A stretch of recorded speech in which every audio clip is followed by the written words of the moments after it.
ürək sikli, döyüntü, vurğu, nəbz, ürək siklinin davam etmə müddəti. Əgər bu anlayışları qarışdırırsınızsa, videomu sona kimi dinləyin. Ürək sikli 3 fazadan ibarətdir.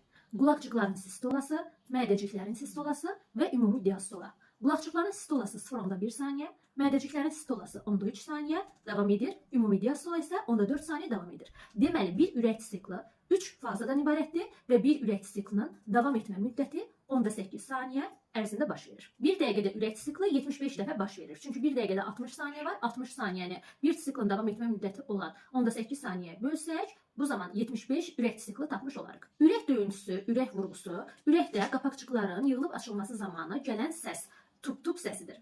Nəbzə gəldikdə isə qan aorta damarına qovulduğu zaman orada güclü təzyiq altında qan qovulur və həmin o təzyiq digər arteriya damarlarında da hiss olunur. Məsələn, burada əlimi damarın üzərinə qoyduğum zaman nəbz vurğusunu hiss edə bilərəm. Bu əslində ürəkdən qovulan qanın mənim bu bilək hissəmdə nəbz vurğusu halında mənə gəlib çatmasıdır. Məsələ həllərində ürək sikli, vurğu, döyüntü, nəbz deyəndə bunlar əslində ayrı-ayrı anlayışlar olsa da hesablamada eyni götürə bilərik. Yəni bir dəqiqə ərzində 75 dəfə ürək döyünüb, ürək vurğusu baş verib, 75 nəbz olub və yaxud da ki 75 sikl baş verib deyə bilərsiniz.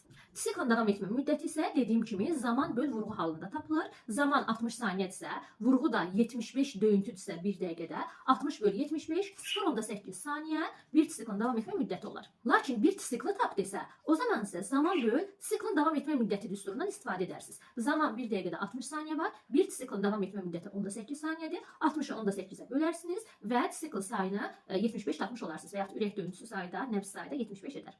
İndi sizə bir sual. Ürəyi bir dəqiqədə 60 dəfə döyünən bir insanın ürək siklinin birinci fazasının davam etmə müddəti nə qədər olarmış?